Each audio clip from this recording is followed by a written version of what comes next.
las 8 de la mañana del 28 de febrero de 1991, el silencio reinaba sobre Kuwait y el sur de Irak, después de que las fuerzas de coalición detuvieran su avance terrestre tras 100 horas de lucha para liberar Kuwait de la ocupación iraquí, conflicto iniciado 7 meses antes.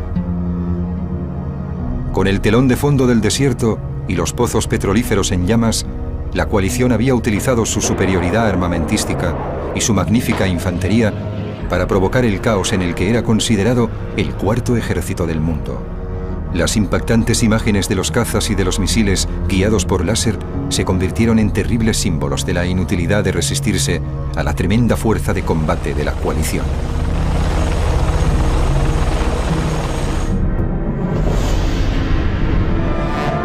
En la línea de fuego, la guerra del Golfo.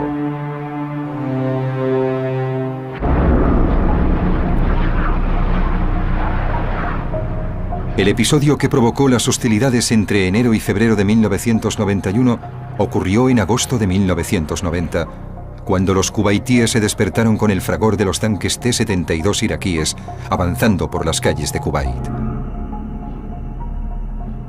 Irak, gobernado por el dictador Saddam Hussein, jefe del partido Ba'ath, había cometido una agresión sin provocación alguna que conmocionó al mundo. En cuestión de horas, las fuerzas iraquíes habían ocupado todo Kuwait, el diminuto emirato de la dinastía Al-Sabah. Saddam Hussein dijo entonces: Kuwait ha vuelto al seno de su madre patria, Irak. Al conquistar Kuwait, Saddam envió un mensaje a los árabes descontentos para que derrocaran a los jeques pro-occidentales establecidos por los imperialistas que habían dominado el pasado colonial de esos países. La justificación para invadir Kuwait fue, por supuesto, que este país era un estado artificial creado por el imperialismo occidental, en concreto por los británicos, y que históricamente había formado parte de la provincia otomana que se había convertido en Irak. Saddam tenía muy buenas razones para invadir Kuwait y las comunicó a sus hermanos árabes. La principal era la noble razón de liberarse de Occidente. Lo que Saddam no dijo, pero sí lo proclamaron ampliamente el Wall Street Journal y el Financial Times, fue que Irak tenía una deuda de 80.000 millones de dólares tras su guerra con Irán. Saddam había arruinado Irak luchando en la guerra contra Irán durante los años 80. A principios de 1990, Saddam intentaba encontrar la manera de reducir la carga financiera del país. Pidió a Kuwait una moratoria sobre las deudas que tenía desde la guerra. Quería usar sus beneficios petroleros para disminuir esa deuda. El problema fue que supuestamente, según Saddam, Kuwait producía demasiado petróleo, más del permitido por la OPEP, inundando así el mercado y haciendo disminuir el precio global. Los economistas de Saddam calcularon que cada dólar de menos en el precio del barril de petróleo reducía los beneficios de exportación de Irak en $1.000 millones al año. Desde el punto de vista financiero, Irak quería hacerse con Kuwait para poder controlar la producción petrolífera de este país y así mantener el nivel de producción bajo y el precio alto.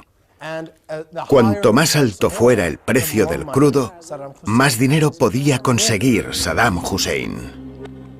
En una reunión de emergencia, la resolución 660 del Consejo de Seguridad de las Naciones Unidas condenó rápidamente la invasión y exigió la retirada inmediata de los iraquíes.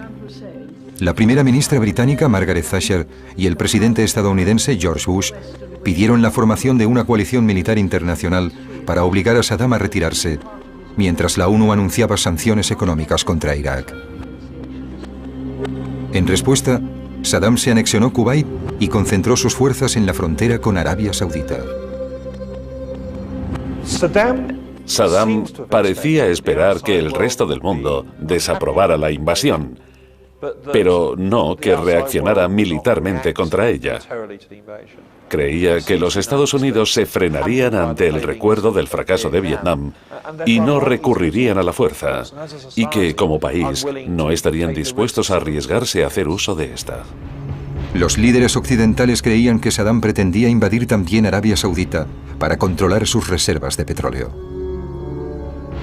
No había absolutamente nada que se interpusiera entre las formidables divisiones de Saddam y los campos petrolíferos saudíes. Era un paseo militar. Solo se trataba de recorrer unos centenares de kilómetros hacia el sur con los vehículos y mantener el nivel de combustible. Las fuerzas saudíes poco podían hacer para evitar que los iraquíes llegaran a los campos petrolíferos. Si tenía éxito, la agresión permitiría que Saddam tuviese al mundo occidental en un puño, controlando el precio del petróleo. El temor a las consecuencias en Estados Unidos convenció al presidente Bush de que interviniera militarmente en esta crisis en Oriente Medio, pese a que otros problemas regionales no habían obtenido la misma respuesta estadounidense.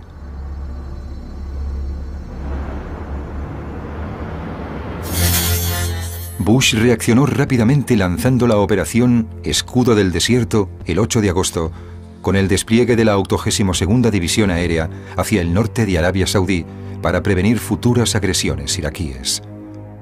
Ese mismo día, Gran Bretaña y Francia anunciaron su intención de enviar contingentes para aumentar las fuerzas del Escudo del Desierto. Hay una emoción en el ambiente que seguro que se nota. Los chicos se han despertado con un objetivo. Van a descargar el equipo y tienen ganas de ir al desierto y trabajar con los marines estadounidenses. Es muy emocionante. Saddam quiso internacionalizar el conflicto convirtiéndolo en una guerra santa árabe. Pidió la unidad del mundo árabe para expulsar a las fuerzas infieles de la región y vinculó la retirada iraquí de Kuwait a la retirada de los israelíes de los territorios ocupados de Palestina. Amenazó con usar armas químicas contra Israel si la coalición atacaba a Irak.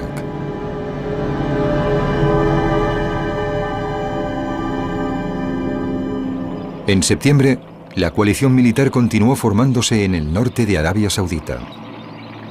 La fuerza estaba a las órdenes del mando central estadounidense, el CENTCOM, dirigido por el inestable general Stormin Norman Svarkov.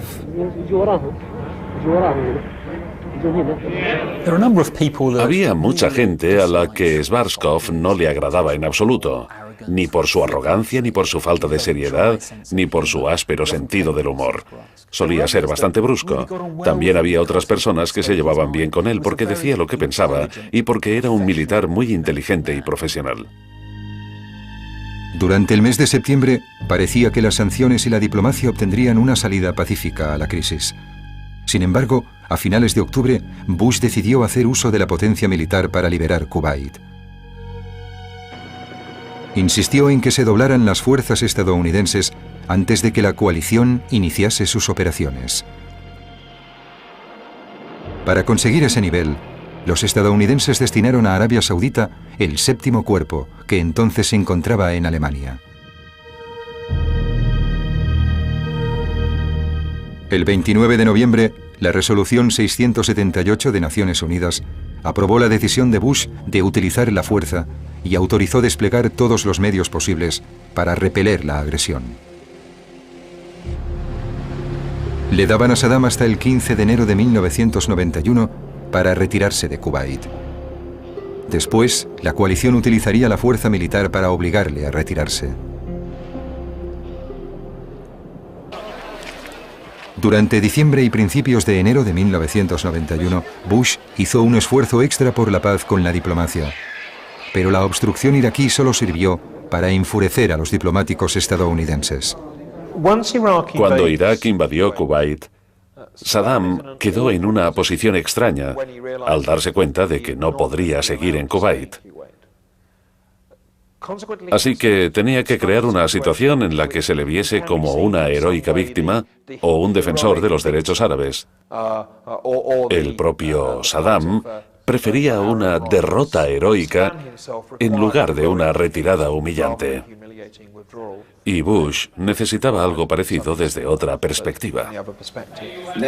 Vamos a entrar en guerra. Llamo a todos los árabes a entrar en esta guerra santa. La crucial fecha del 15 de enero llegó y pasó. Esa noche, el mundo entero contuvo el aliento esperando el estallido de la guerra en Oriente Medio. Pero no ocurrió nada. El mundo aún tendría que esperar antes de que las hostilidades se iniciasen.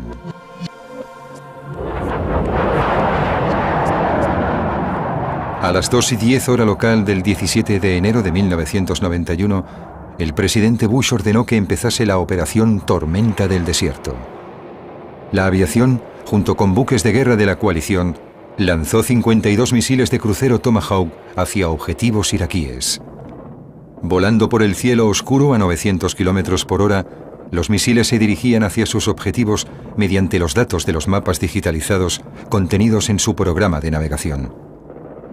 Al mismo tiempo, 700 aviones de la coalición iniciaron sus ataques sobre múltiples objetivos en Irak.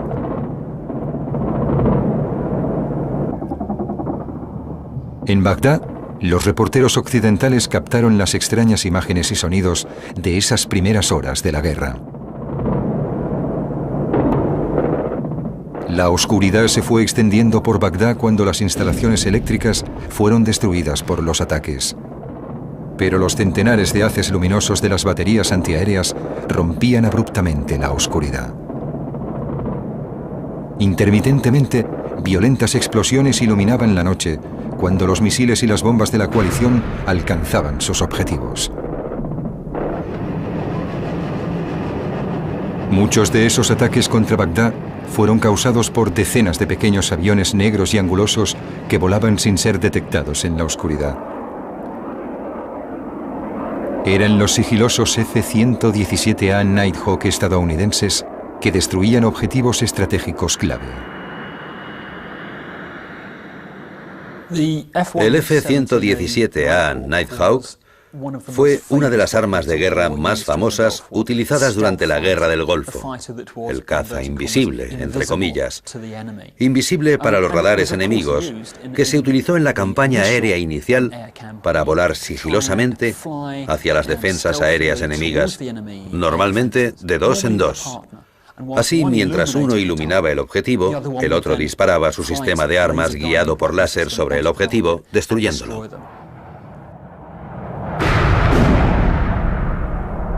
Saddam reaccionó ante estos ataques intensificando su guerra de propaganda. Creía que la opinión pública occidental no toleraría bajas importantes durante la liberación de Kuwait, mientras que su pueblo sí que podría soportarlo. Fríamente, prometió convertir el conflicto en un baño de sangre para los soldados de la coalición, haciendo que fuera la madre de todas las batallas.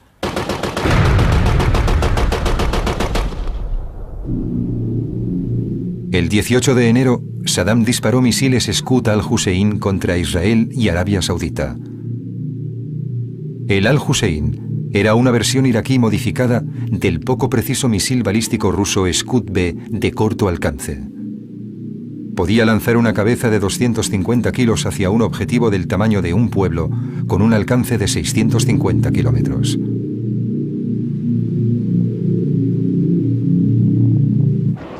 La creencia de que estos misiles llevaban las cabezas químicas que Saddam amenazó con utilizar causó pánico en Israel. Saddam calculaba que si Israel entraba en guerra, los contingentes árabes de la coalición se retirarían para no tener que luchar junto a los israelíes, lo cual habría sido inaceptable para cualquier líder árabe. Saddam creía que eso destruiría la certeza de que la coalición representaba la opinión consensuada de la comunidad internacional, en lugar de la de Bush y sus colegas, incluido el nuevo primer ministro británico John Major.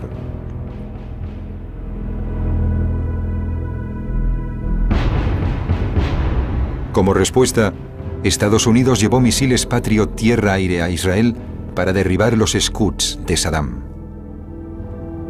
Con esa medida, Estados Unidos esperaba que Israel no tomara represalias contra Irak. Simultáneamente, la coalición intensificó los ataques para destruir los esquivos lanzamisiles Scud móviles.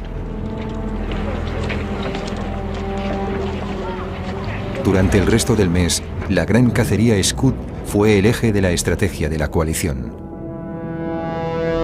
Inicialmente confiaron en su potencia aérea, pero el problema de las fuerzas aéreas para anular la amenaza era que los iraquíes utilizaban técnicas de lanzamiento y evasión. Lanzaban los misiles y después corrían a guarecerse, quizá bajo un puente o en un búnker oculto, así que cuando los aviones de la coalición llegaban, no se veía nada a lo que atacar. Las fuerzas especiales estadounidenses y el Servicio Aéreo Especial británico tomaron tierra tras las líneas enemigas para intentar acabar con la amenaza de los Scud. Las fuerzas especiales tenían que encontrar esos misiles en el tiempo que tardaba el comandante en detener el vehículo, montar el misil y lanzarlo. O quizá en detenerlo sin lanzar el misil antes de marcharse a otro sitio. Tenían que distinguir los misiles y transportes falsos de los auténticos. E hicieron un muy buen trabajo. Pero no consiguieron encontrar todos los Scud y lanzamisiles. No podían esperar a encontrarlos todos. Y mientras Saddam Hussein tuviera esos misiles modificados, podría continuar atacando a las fuerzas de la coalición, y especialmente a los israelíes, para provocarles y que así entraran en la guerra.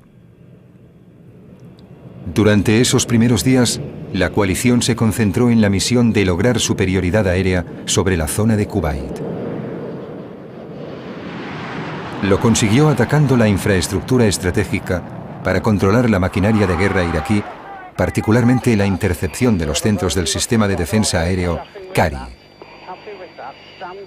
Estas importantísimas instalaciones conseguían y distribuían los datos esenciales que necesitaba la aviación iraquí si quería tener alguna oportunidad de competir por el control del cielo.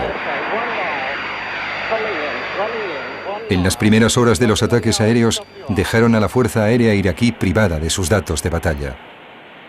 Como resultado, la ya sitiada aviación iraquí se encontró superada tanto tecnológica como profesionalmente.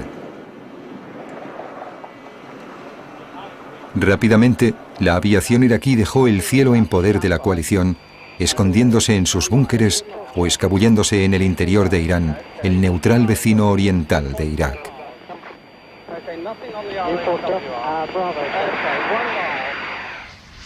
Los orígenes estratégicos de la campaña aérea de la coalición se encontraban en la Operación Trueno Instantáneo, plan diseñado por el coronel John Warden en agosto de 1990. En él se preveía un ataque aéreo de 6 días de duración que destruiría Irak y obligaría a Saddam a retirarse. Warden creía firmemente en la potencia de la aviación y que un esfuerzo aéreo independiente podría hacer ganar una guerra sin la acción de la infantería. La insistencia del coronel Warden sobre su plan se basaba en su anterior concepto del círculo de F5, que nos indica la visión que tenía de la naturaleza de la guerra moderna. Warden veía la lucha moderna como una diana compuesta por 5 anillos concéntricos. En el anillo interior estaban las capacidades estratégicas del enemigo, el mando, el control, la informática, las comunicaciones y el espionaje. Eran capacidades de decisión estratégicas. Trueno Instantáneo se basaba en una rápida campaña aérea estratégica concentrada en ese primer anillo que anularía la capacidad de Saddam de controlar no solo el Estado iraquí, sino también la maquinaria de guerra iraquí a nivel estratégico, lo que causaría el caos en Irak y permitiría la liberación de Kuwait sin necesidad de desplegar fuerzas terrestres. Aunque a Svarkov no le convencieron esas afirmaciones, Trueno Instantáneo se convirtió en la base del plan aéreo a mediados de enero de 1991. El plan final, sin embargo, era más extenso en duración y en alcance que Trueno Instantáneo, y combinaba la estrategia de Warden con los bombardeos de los B-52 que debilitarían las fuerzas iraquíes. Svarkov afirmaba que esas batallas de desgaste disminuirían la infantería iraquí a la mitad antes de que diese comienzo la guerra terrestre de la coalición. La guerra aérea de la coalición duró 43 días y tuvo 4 elementos muy diferenciados. Las 4 caras de la campaña aérea de la coalición empezaron quizás con la más importante, la consecución de la supremacía aérea. Eso permitió a los aliados dominar el espacio aéreo con bastante rapidez y poder hacer con él lo que quisieran. Podían realizar ataques con bombas, transportar tropas, volar helicópteros, llevar suministros logísticos, controlar la batalla aérea y apoyar las operaciones desde el aire, todas las cosas que ocurrirían después. La segunda fase consistía en atacar y destruir objetivos estratégicos en Irak, como puentes, refinerías de petróleo, almacenes de municiones, incluso plantas de energía nuclear, lo que haría que al enemigo le resultase muy difícil mantener la lucha contra la coalición.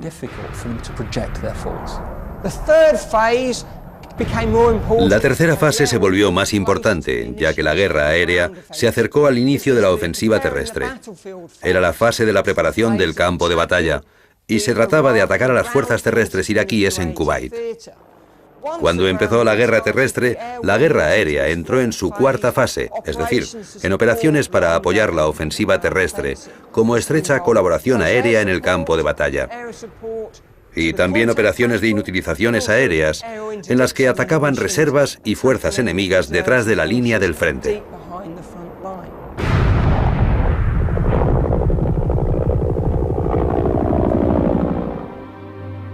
A finales de enero, mientras continuaba la devastación aérea de Irak, la calma de las posiciones de la coalición en el norte de Arabia Saudita fue destruida sin piedad. Del 29 al 31 de enero, los iraquíes lanzaron un ataque sorpresa sobre la ciudad fronteriza saudita de Al-Kafji.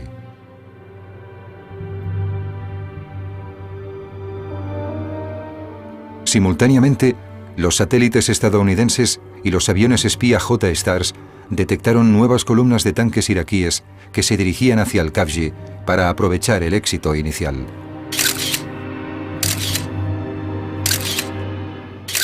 Los comandantes reaccionaron rápidamente y utilizaron cazas y helicópteros de asalto, además de potencia de fuego terrestre, para interceptar y destruir esas columnas. Finalmente, Saddam se dio cuenta de lo devastadora que era la potencia militar de la coalición.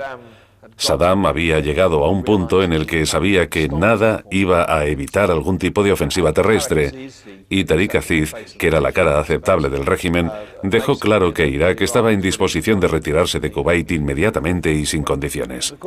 Pero, por supuesto, eso no cumplía con las exigencias estadounidenses y occidentales, ya que permitiría a Saddam retirarse de Kuwait, pero conservando sus armas y sus fuerzas armadas intactas y, hasta cierto punto, jugar el papel de víctima ante el mundo árabe. Mientras los ataques aéreos continuaban a mediados de febrero, Bush rechazó la retirada condicional propuesta por Saddam, por lo que la guerra terrestre era inminente. La coalición creía que su campaña aérea había sido tan precisa que las bajas civiles colaterales se habían minimizado. El bombardeo de un refugio en Al-Amiriyah el 13 de febrero, en el que murieron más de 400 civiles, fue la excepción.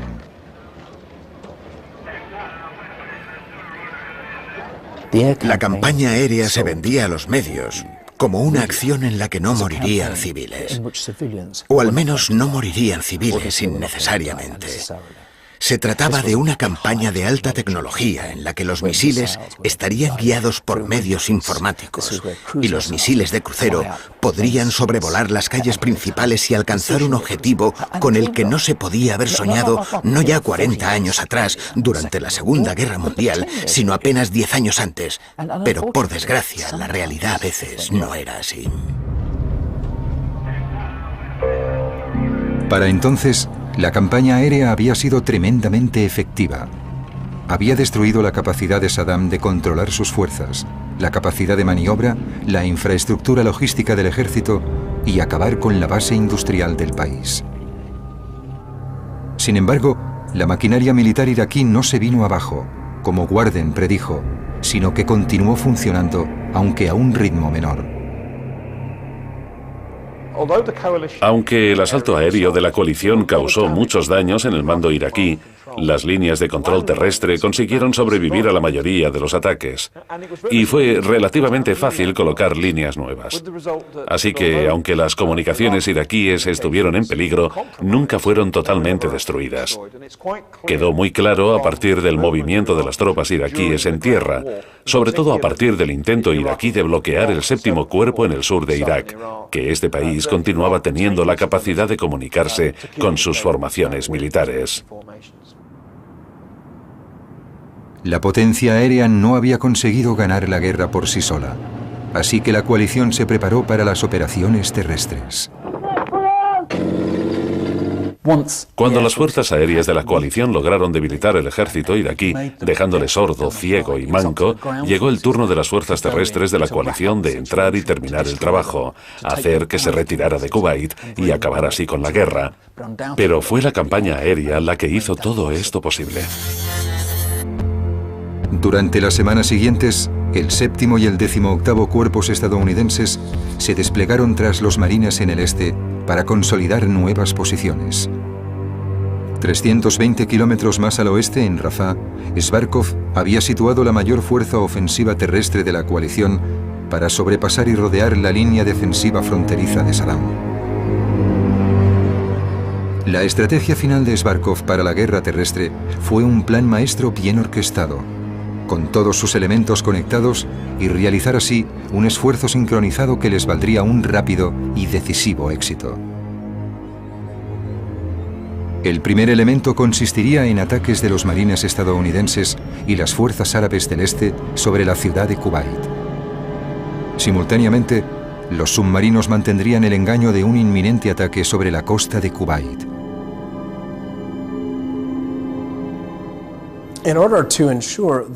Para asegurarse de que el ejército iraquí permaneciera en sus posiciones durante las operaciones que la coalición iba a llevar a cabo, tenían que retenerlo. Y para lograr esto, la coalición se dirigió a Kuwait. Así consiguieron centrar la atención iraquí en Kuwait. Los iraquíes no podrían volver atrás con rapidez para enfrentarse a las fuerzas blindadas móviles de la coalición en Irak, porque estarían luchando en Kuwait. Cuando empezaran los ataques, la fuerza principal de la coalición atacaría en el oeste, más allá de la principal línea de defensa iraquí. Mientras los franceses avanzaban para tapar el flanco izquierdo, el 7º cuerpo estadounidense del teniente general Franks se movería hacia el este en un movimiento de gancho para obligar a la Guardia Republicana a replegarse hacia el mar. Al mismo tiempo, la primera división blindada británica avanzaría para proteger el flanco interior del 7º cuerpo. En el flanco norte del general Franks, la 101ª División Aérea estadounidense iniciaría ataques aéreos sobre Irak para establecer bases de operaciones a ambos lados de la autopista 8, a lo largo del valle del Éufrates, bloqueando los intentos de los refuerzos iraquíes por llegar a Kuwait. La política era apartar a los iraquíes de Kuwait, y no se desperdició ni un ápice de esfuerzo en otro objetivo durante la Guerra del Golfo. Algunos analistas han expresado sorpresa porque la coalición no continuó su avance más allá del río Éufrates hacia Bagdad. Las razones principales de esa paralización son políticas. Las órdenes que seguían, la resolución de Naciones Unidas, decía que debían liberar Kuwait de la ocupación iraquí. Pero no quedaba claro que esa resolución permitiese a la coalición operar sobre suelo iraquí. Logísticamente, no había posibilidades de organizar un ataque rápido después de abandonar Kuwait, entrar en Irak y dirigirse a Bagdad. Necesitaban tiempo para recuperarse y reorganizarse, y para entonces los iraquíes se habrían preparado y habrían defendido con mucha más fuerza su propio territorio. Habría empezado otra guerra del Golfo totalmente nueva. El plan de Zbarkov incluía la nueva doctrina de maniobras de la batalla tierra-aire. Presentada a principios de los años 80, esta teoría buscaba devolverle la importancia a la guerra, utilizando la maniobrabilidad en lugar de las tradicionales técnicas de desgaste estadounidenses. La batalla tierra-aire tenía como objetivos los centros enemigos de mando y control para conseguir así destruir su cohesión. Esta doctrina preveía una campaña conjunta de las fuerzas aéreas, navales y de tierra, junto con la última tecnología, para poder ver más allá en territorio enemigo y atacar profundamente con aviones, artillería y misiles. Así, la batalla tierra-aire sería un complicado campo no lineal que exigiría mucho control. Esta teoría también abogaba por el desarrollo de operaciones rápidas y sincronizadas con la infantería que reflejaran agilidad y profundidad. En esta campaña hubo ciertos aspectos de la batalla aire-tierra, no hay ninguna duda. Pero la verdad es que los estadounidenses se embarcaron en una batalla de desgaste. Divisiones como la Tahuacalna o la Medina resistieron e incluso lucharon muy bien. Y si el ejército iraquí no consiguió causar graves daños entre las fuerzas estadounidenses en alguna ocasión, se debió únicamente a que se veía superado por una tecnología muy superior. El 24 de febrero de 1991, la coalición creía que se enfrentaba a 500.000 soldados, pero en realidad muchas divisiones iraquíes estaban faltas de hombres, incluso a su llegada a Kuwait. Al inicio de la guerra terrestre, la combinación de ataques aéreos de la coalición, junto a la deserción en masa, habían reducido esa cantidad a 250.000.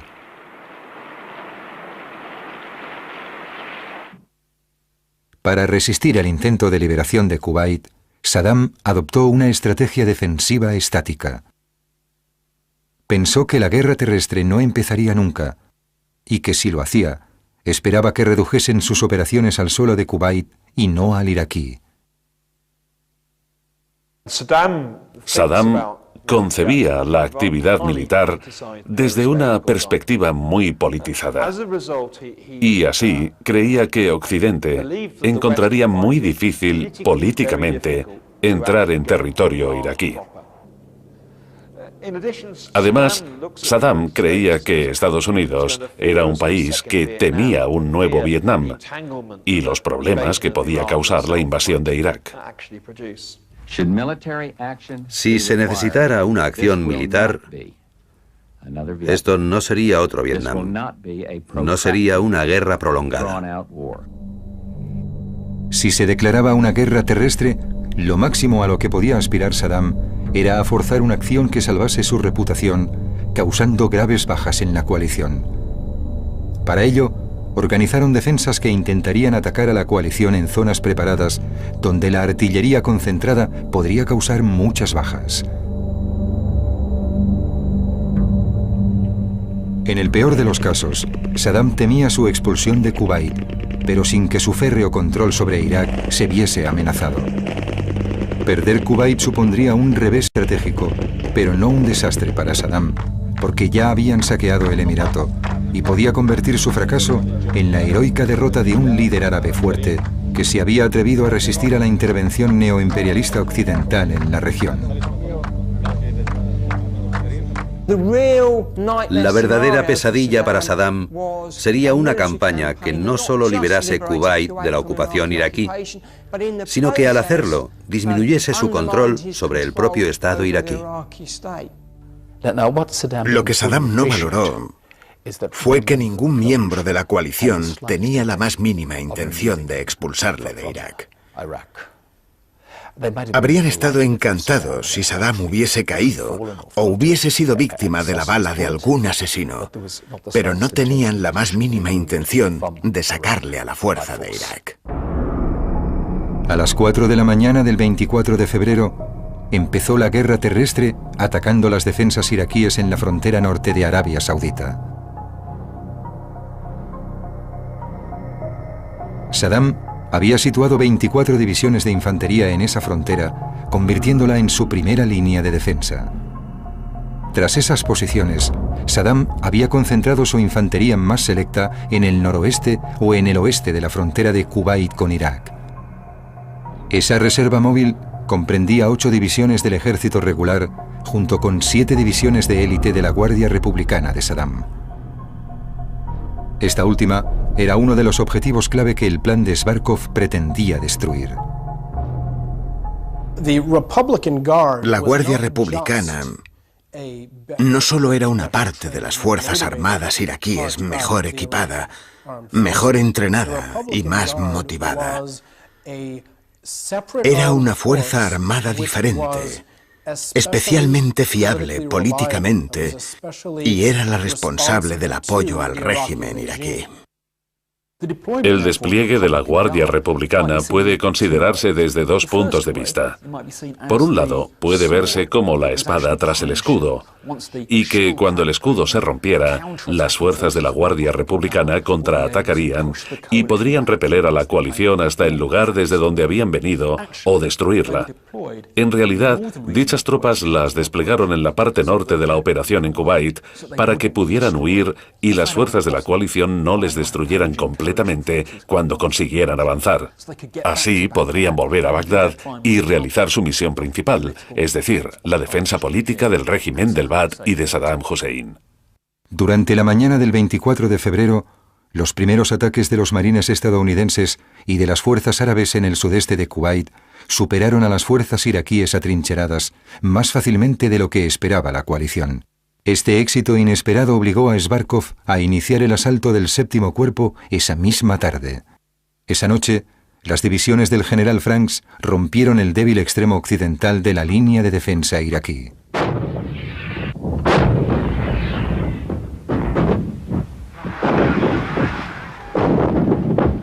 Al día siguiente, el Séptimo Cuerpo, espoleado por Zhivkov, libró una batalla de profundidad con aviones, helicópteros y misiles de largo alcance para preparar los objetivos que quedaban tras la línea de frente antes de atacarlos. El Séptimo Cuerpo avanzó rápidamente hacia el noreste por el terreno arenoso y dejó atrás las posiciones iraquíes. Los miles de vehículos de la coalición no se perdieron gracias al uso de la nueva tecnología de GPS. En un desierto llano, sin accidentes, perderse utilizando mapas convencionales habría sido muy fácil. Con el GPS, las fuerzas militares podrían saber dónde estaban en mitad de la noche o en mitad de una tormenta de arena. Algo que también fue muy importante y que iba de la mano con el sistema de posicionamiento global por la noche era el TOX, la visión óptica térmica. Eso significaba que con la capacidad de saber exactamente dónde estaban y dónde se encontraba el enemigo, podían atacar durante la noche. Utilizando el calor que los vehículos enemigos irradiaban, se podía atacar a una distancia de unos 2.500 metros. Así que el enemigo era abatido antes de saber que las fuerzas de la coalición estaban allí, especialmente los estadounidenses y los británicos. Durante el 24 y 25 de febrero, mientras los blindados de Franks avanzaban hacia el noreste, la 101ª División Aérea estadounidense lanzó ataques hasta 180 kilómetros de profundidad en territorio iraquí para aislar la lucha en Kuwait de cualquier refuerzo iraquí. Mientras tanto, en el este, los marines estadounidenses continuaban su avance hacia la ciudad de Kuwait. Los éxitos inmediatos conseguidos por todos los ataques durante las primeras 24 horas de la guerra terrestre empujaron a Saddam a ordenar una retirada por fases hacia el norte y fuera de Kuwait el 25 de febrero. Esta retirada pronto se convirtió en una derrota aplastante, con rendiciones en masa. Algunos soldados iraquíes incluso se rindieron ante aviones de reconocimiento sin tripulación. El 26 de febrero, al oeste, las divisiones del general Franks continuaron moviéndose con rapidez más allá de Wadi el Batin, arrollando a su paso a la división Tabakalna de la Guardia Republicana en la batalla de Istin 73. Ese mismo día, la coalición detectó que parte de la Guardia Republicana se preparaba para retirarse hacia el norte, y eso provocó que Zhivkov exigiera que Franks acelerase el avance de sus fuerzas. Esas exigencias causaron un grave desacuerdo entre el cauteloso Franks y el comandante del CENTCOM, avivado por la decisión de Franks de mandar detener a algunas de sus divisiones esa noche. Para no permitir que una división se adelantase demasiado, dejando sus flancos expuestos, Franks tuvo que detener a algunas de sus formaciones para que las demás las alcanzasen. El principal motivo por el que Franks decidió detener a sus divisiones por la noche en ciertas ocasiones no fue el temor a las acciones enemigas, sino el miedo al fuego amigo, a los incidentes de sus propias fuerzas en confusas operaciones nocturnas. La velocidad de ataque conseguida por la coalición hacía que cada vez fuera más difícil distinguir a las fuerzas amigas de las enemigas en el campo de batalla, lo que desgraciadamente causó varios incidentes. La tarde del 26 de febrero, un avión estadounidense A-10 Warthog destruyó 2 vehículos blindados Warrior británicos, matando a 9 soldados. Esos incidentes pusieron de manifiesto que el fuego amigo se había convertido en una amenaza tan importante como el fuego del propio enemigo. Era muy difícil reconocer quién era amigo y quién enemigo en el campo de batalla.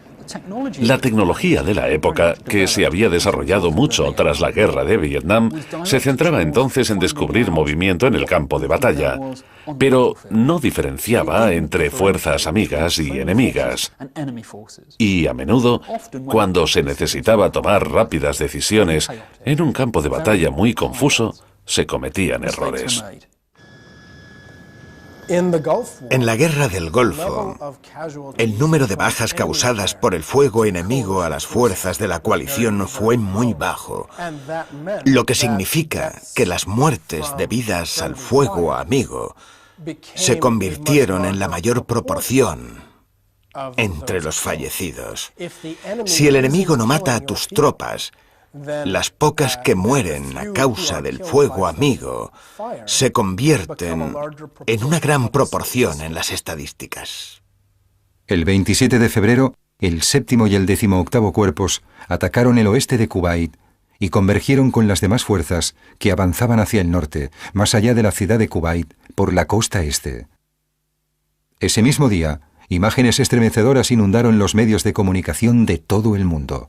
Mostraban la carnicería que la Fuerza Aérea había causado sobre los iraquíes que habían intentado escapar de Kuwait hacia el norte por la carretera de Basora.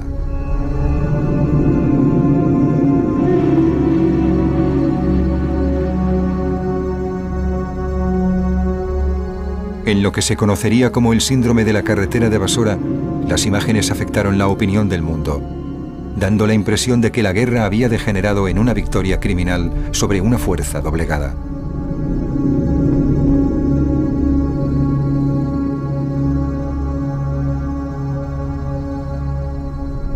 Temiendo una violenta reacción política, la coalición anunció el cese de las hostilidades a las 8 de la mañana del 28 de febrero, 100 horas después de que la campaña terrestre hubiese empezado.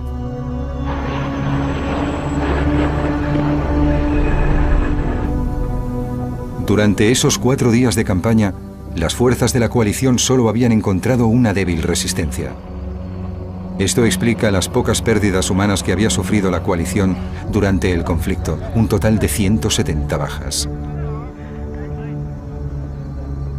Las Fuerzas Armadas iraquíes, a pesar de la cantidad de tropas y de sus modernos equipos, no lucharon bien durante el conflicto, como demostró la captura de 48.000 soldados en apenas 100 horas de batalla.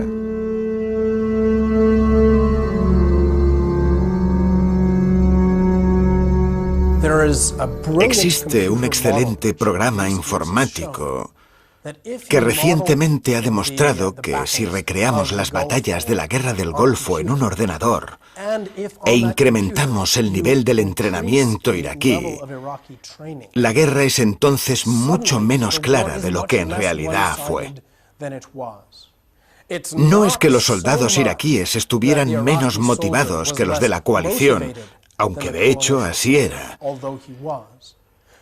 La verdadera diferencia en la Guerra del Golfo fue que los soldados de la coalición estaban mucho mejor preparados que los iraquíes.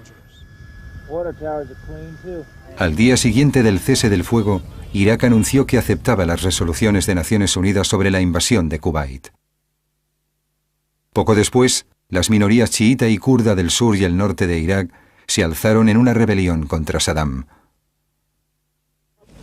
La coalición, ansiosa por abandonar la región, no intervino y lo describió como un asunto interno de Irak. Esto animó a Saddam, que envió a lo que quedaba de la Guardia Republicana a sofocar las rebeliones. En los meses siguientes, los inspectores de Naciones Unidas empezaron el arduo trabajo de localizar y desmantelar las instalaciones para construir armas nucleares, biológicas y químicas. La derrota no erosionó necesariamente el control de Saddam sobre Irak, sino que en muchos aspectos lo reforzó. En parte porque permitió a Saddam completar el círculo al que se había estado enfrentando desde el final de la guerra entre Irán e Irak, al haber comunicado a los iraquíes que habían conseguido una gran victoria, aunque su economía y su nivel de vida se hubiesen visto gravemente afectados. Ahora tenía una excusa perfecta para culpar de los problemas de Irak a la coalición y lo que ésta había provocado. Saddam se mantuvo en el poder. Los intentos por desmantelar sus armas de destrucción masiva, su capacidad química, biológica y nuclear, tuvieron cierto éxito, pero se encontraron con constantes obstrucciones burocráticas y prevaricación dentro de Irak. A nivel estratégico, la guerra del Golfo fue un éxito sin precedentes. Saddam Hussein ya no podía controlar el precio del petróleo en el mundo. A nivel de operaciones, no logró todos sus objetivos, pero no importa. Siempre que se consigan los objetivos estratégicos, puedes marcharte y declarar que has vencido. En 2003, aduciendo que Irak poseía armas de destrucción masiva y que apoyaba al terrorismo islámico, Estados Unidos invadió el país, venciendo al ejército y obligando a Saddam Hussein a huir y esconderse, aunque finalmente fue capturado, juzgado y condenado a muerte por crímenes contra la humanidad. Desde entonces, los iraquíes están viviendo un agitado periodo político y social.